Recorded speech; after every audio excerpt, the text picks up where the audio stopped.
Salamat, Senator Bato. Sige po. Back to you, Minority Leader. Yes, yung senaryo ni Senator Bato, of course, effect yan ng One China policy natin, which we should take up with the DFA naman. Okay. No choice siguro. The entire government is bound by that One China policy. No? When we deport a Taiwanese, we deport to their capital. Is that confirmed, Mr. Secretary? Opo, pagka ganun pong deportation, we're gonna make contact with Taiwan. Wala ho tayong contact. Sige po. So ganyan ang sanga-sanga ng ang effect ng mga decisions natin eh. So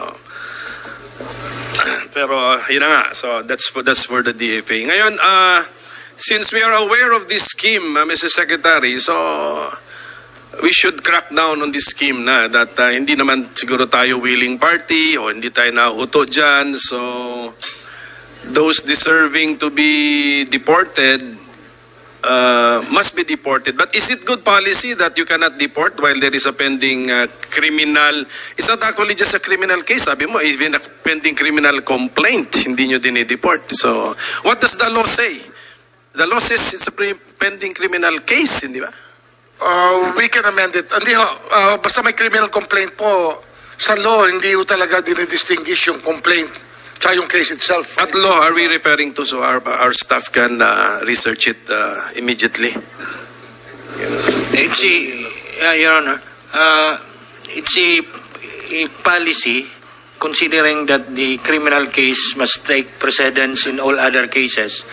And we do not deport because this foreign national may have a criminal liability to the government or to the state, considering that the case is against the people of the Philippines.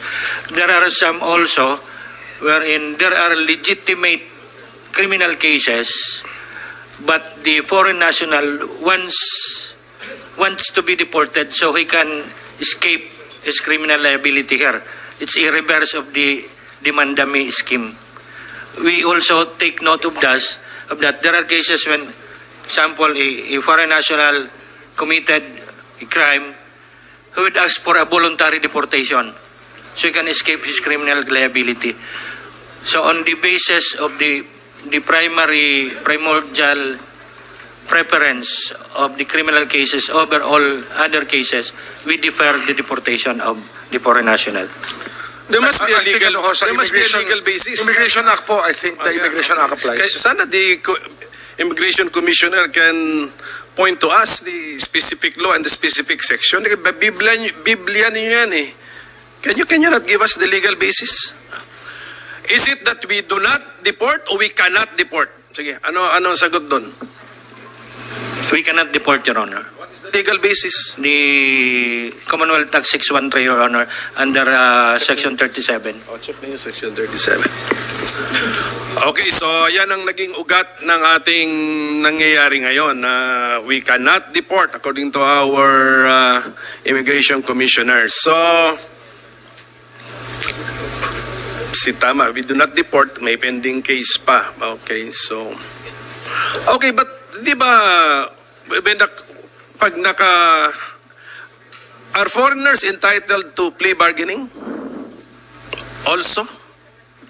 Secretary na lang kasi more general rule ito. Kung sa ating pong courts at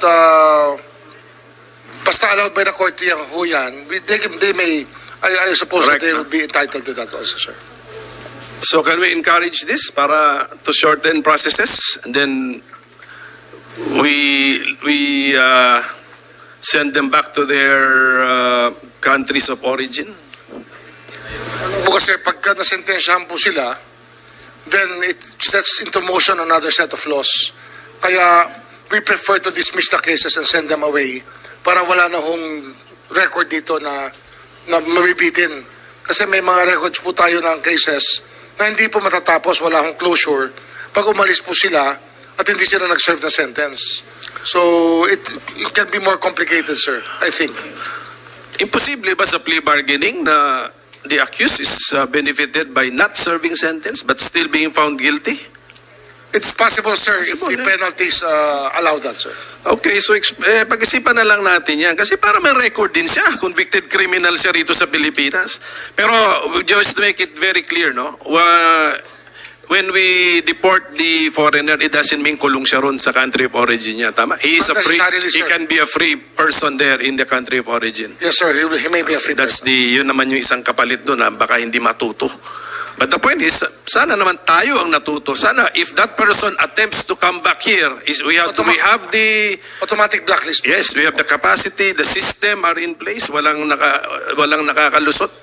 Ang nade-deport po, may automatic na kasama sa the blacklist na po ng ating records po natin. Okay. We're talking about foreigners kasi who become burden to the state not only by being parang unemployed or a burden, but by violating our criminal laws. Yun ang pinag-uusapan natin. Do we still have, Commissioner, visa upon arrival system? No more, Your Honor. Wala na talaga. Yes, sir. Okay. So, for whatever nationality? Yes, Your Honor. Okay. Pero there are many nationalities who do not need visas. Tama ba yan? 157 countries, Your Ayun lang Honor. nga. Yun lang nga. Okay, 157. So, at any rate, sige, if they... Basta, for as long as they see that in the Republic of the Philippines, we have the rule of law, the law is being applied, then we hope to attract only the law-abiding tourists and visitors and possibly immigrants or migrants to our country. Sana ganun nga mangyayari.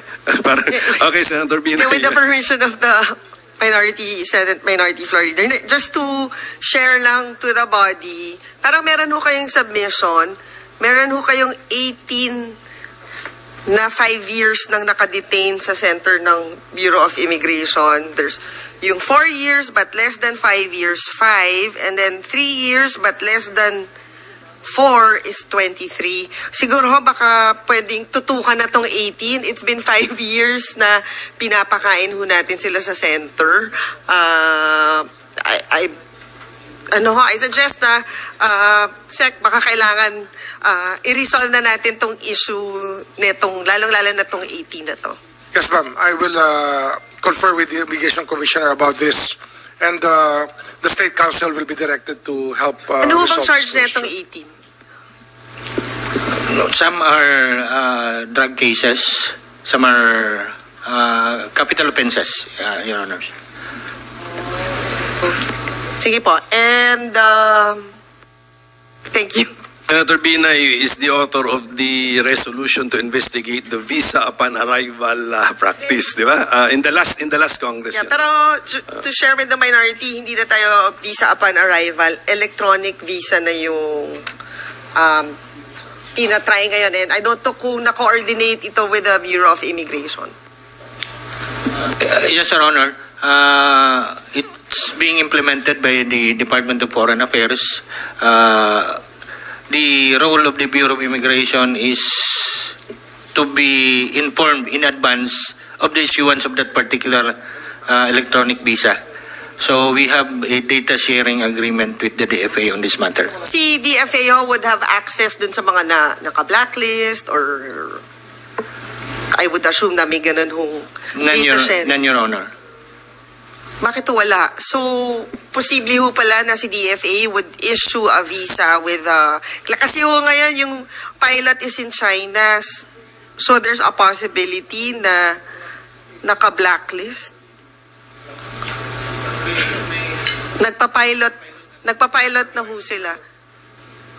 Sir Honor, there's already a pilot implementation, particularly in the consulate of Shanghai. And a lot of adjustments are still being made. What we know, Your Honors, is the DFA is coordinating with NICA on the derogatory records with the applicant. I would assume NICA would also have access to your records. Tama po ba yan? I mean, we're just talking about yung data ho nyo ba, may copy si NICA. Sila ho ba yung central... The data of NICA, Your Honors, and the database of immigration has not yet been linked or shared as of today, but discussions are ongoing on data sharing among law enforcement and intelligence agencies. Siguro si Yusek C, baka pwede niyan tutukan to dahil